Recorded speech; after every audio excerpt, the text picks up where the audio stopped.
Greetings, hungry nerds. Sonic, Jim Carrey. Gotta go fast. What's up, everybody? I've always been a fan of Sonic. I'll admit that I've been more of a Mario fan than Sonic, but growing up, these two characters, there's always been a place in my heart for both of them. So when I saw that they were making a Sonic movie, of course I was excited. And then we saw the character design. Oh my god. Kill it with fire. It's so bad. It's horrible. It's really the worst thing. How did you screw that up so bad? Sonic's design in that original trailer was probably the worst injustice that you could do for this beloved character. And it was followed by outrage and a major backlash from the fans. And surprisingly, they listened and they redesigned Sonic, and they did it fast too, and the character design looks so much better now. And what we got was a nice big screen adaptation of Sonic the Hedgehog. I enjoyed this film. It was genuinely a good film. And you know, Sonic the Hedgehog, of course, it was gonna be aimed towards kids, towards younger audiences, but I feel like a lot of the humor, you know, it was for adults too. Like, I was entertained. Like, I know other people in the audience were entertained. My fiance enjoyed it too, although she was crying at one point. She's very sensitive. It's fine.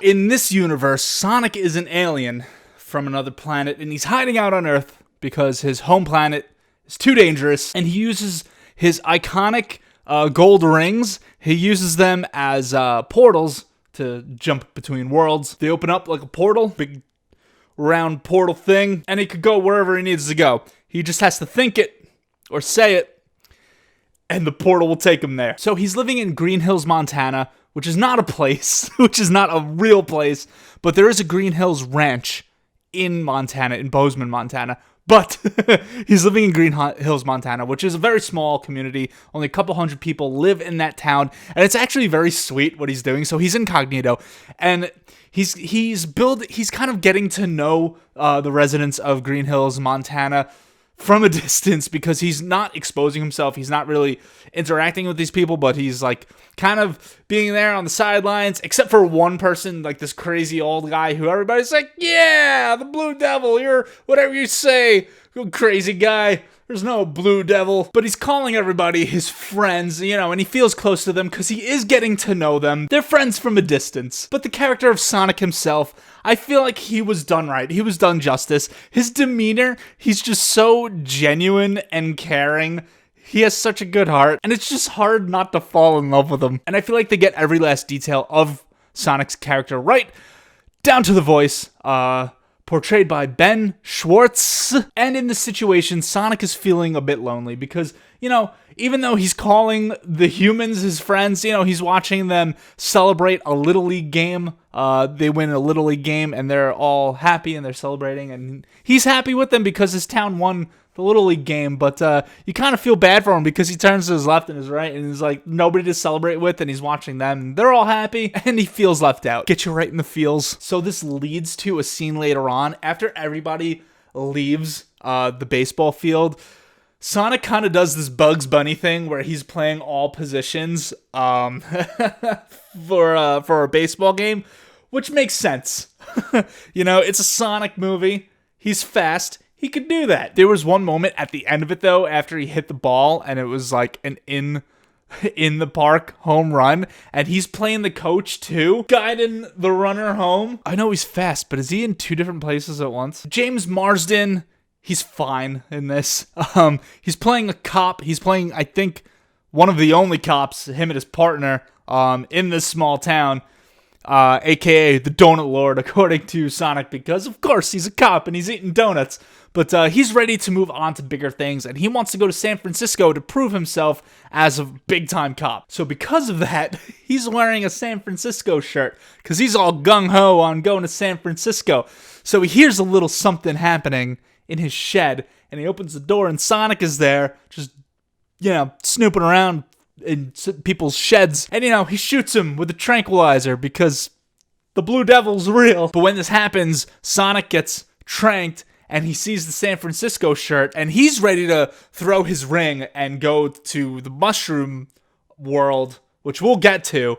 But he sees the shirt, and he's like, San Francisco. And he passes out, but the portal opens to San Francisco, and his bag of rings, his bag of basically transportation, falls into the portal and lands on top of a skyscraper in San Francisco. So after some brief convincing, James Marsden decides to be a nice guy and take Sonic on this trip to San Francisco. Because even though Sonic is fast and he can get there in 2 seconds, he doesn't know how to get there. He doesn't have the directions.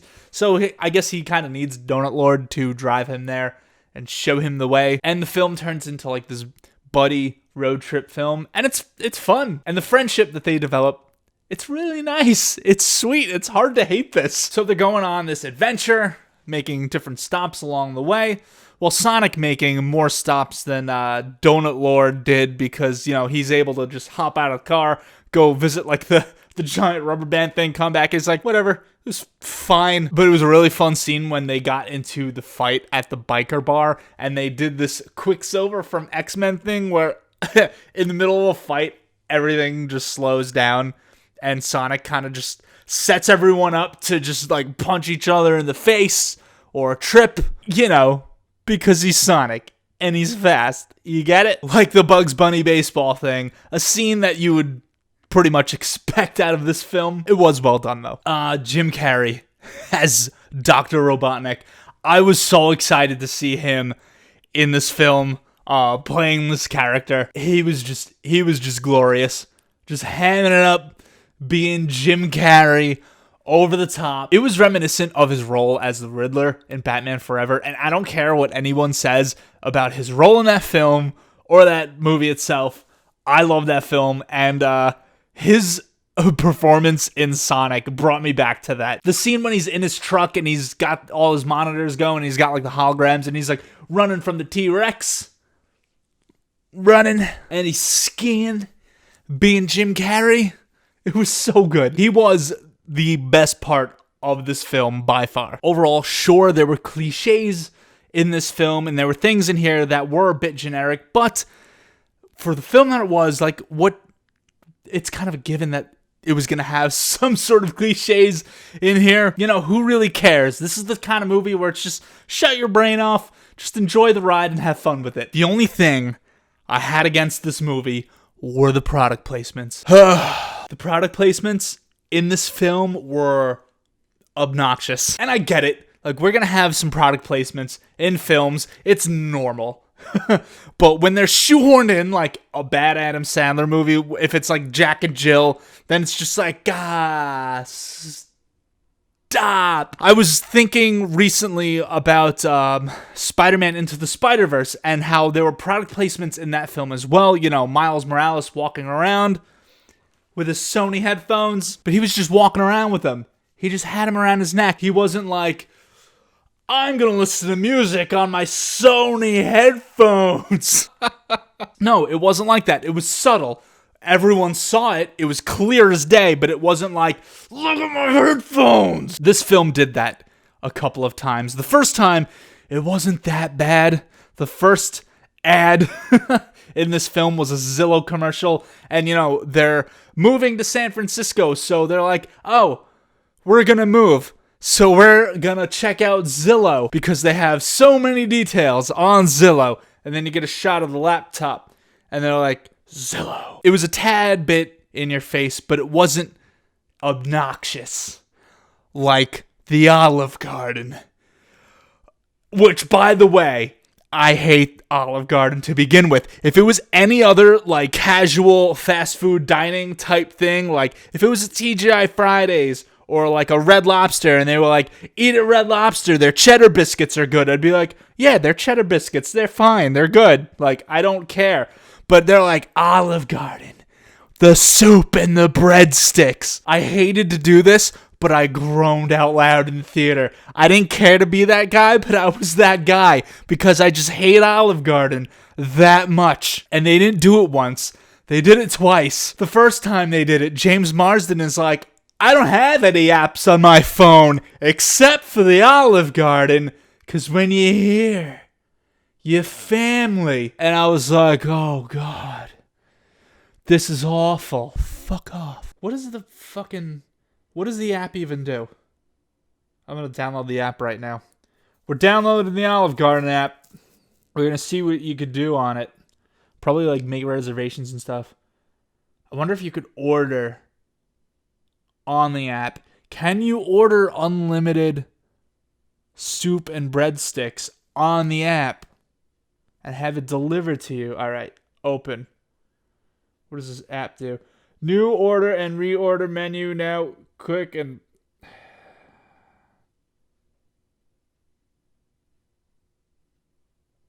No, I don't want it to access my location. Don't ask me again. Fuck.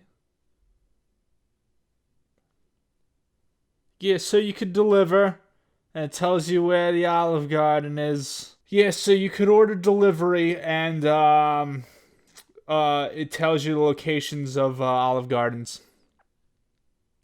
Is there even an Olive Garden in Green Hills, Montana? Green Hills. Oh yeah, that place doesn't exist. What about in Montana in general? Montana. I'm deleting this fucking app. Hey Google. Answer me! Oh, it's on battery saver. Hey Google. Olive Garden in Montana. Oh, it's in Bozeman. It's near the ranch. At the end of the film, after all that James Marsden and his wife and Sonic have been through, the military comes knocking on his door, and they're like, we have something for you from the government. And he hands him an envelope, and he opens it, and it's a $50 Olive Garden gift card.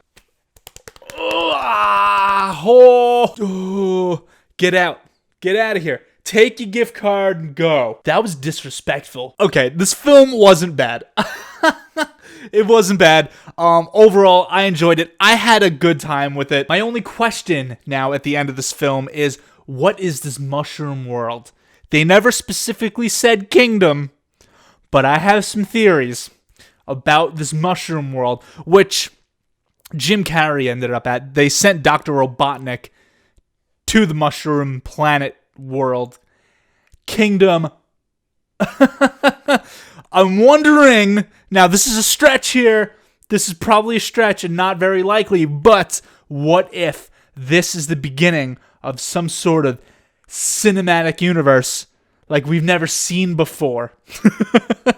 Like if we might have some other, are there any other Easter eggs in this film that point towards a crossover of some sorts happening in the future? Because I want to know. Did you guys catch any Easter eggs in this film? Those are my thoughts on Sonic the Hedgehog movie. As for a score, I don't know. It wasn't bad. It wasn't great. It wasn't breaking any new ground, but it wasn't bad. So I think I'll give this like a 6.8. Yes, 6.8. That sounds good. That sounds fair. I enjoyed it. I recommend it. I think you should go see this movie. Thank you guys for watching my review of Sonic the Hedgehog, the movie. Yes. If you saw the movie, leave your thoughts down below. What you thought of this film. Did you love it? Did you hate it? Did you have a good time with it? Did you feel bad for Sonic? And are you wondering what this mushroom planet is? Leave all those comments down below. Make sure you hit that like and subscribe button and stay tuned for more hungry nerds. Bye, everybody.